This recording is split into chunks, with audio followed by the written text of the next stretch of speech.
কে বলেছেন? আপনি পারবেন না, আপনি আমাকে দায়িত্ব দেন, ওদের ব্যাপারটা আমি দেখতেছি। সুম্মা ইন্না আলাইনা হিসাবাহুম, ওদের সাথে আমি দেখতেছি কি করা যায়। তিনি চলে গেলেন। যেতে যেতে যেতে যেতে লোহিত সাগর, কি সাগর ধরে কন? অনেকে বলে নীল নদ, এটা ভুল, নীল নদ নয়, লোহিত সাগর। লোহিত সাগরের কিনারে গেলেন।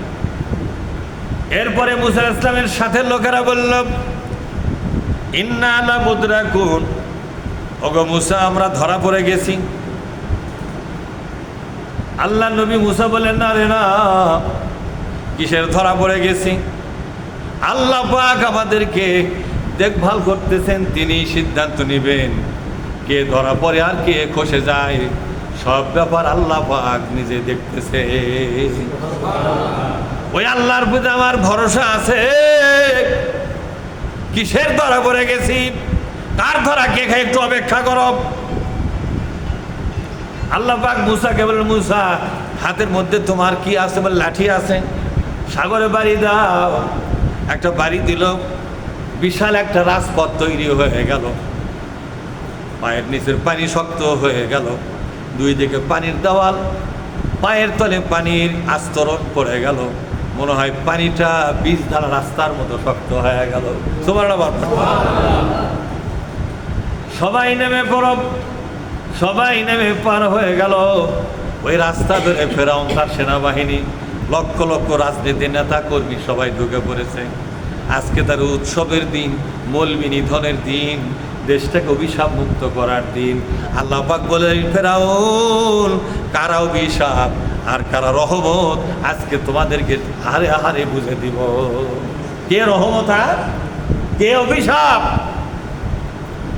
কারা দেশের জন্য আশীর্বাদ আর কারা দেশের জন্য অভিশাপ, আজকে বুঝে দেব। ঢুকে পড়ার পর ইতিহাস সবাই জানে, আল্লাহ পাক ইসলামের দুশমনকে মাটির সাথে কি করে দিলেন। ফেরাউনের রাজনৈতিক পরাজয় ঘটে গেল। মিশর ইসলামের শত্রু দুশমন মুক্ত হয়ে গেল। মিশরটাকে আল্লাহ তাআলা ইসলামের জন্য কবুল করলেন। যে লোকগুলো মিশরে ছিল তাদের হাত দিয়ে মিশরে নতুন একটা সরকার কায়েম হয়ে গেল। ওই সরকারটা হয়ে গেল ইসলামী সরকার। মুসা নবীকে লাগলো না, মুসা নবী নদী পার হয়ে গেল, মিশর থেকে গেল। ইসলামের পক্ষে গোপনে যারা তৈরি হয়েছিল এরা মিশরের রাষ্ট্র ক্ষমতা দখল করে আল্লাহর কিতাবের শাসন কায়েম হয়ে গেল। যেরকম সুবহানাল্লাহ, ইসলামের বিজয় হয়ে গেল। কারণ কি বলেন তো? যেই জমিনে ইসলামের পক্ষের লোকগুলা রক্ত ঝরে, কি ঝরে? যেই জমিনে ইসলামের পক্ষের লোকদের রক্ত ঝরে, তাদের উপর নির্যাতন হয়, নিষ্পেষণ হয়, তাদের হাহাকার চিৎকার আর চোখের পানি দিয়া দেশের মাটি যেই দেশে ভিজে চলে যায়, ওই দেশটাকে আল্লাহ পাক তার নাজিল করা কিতাবের জন্য কবুল করে।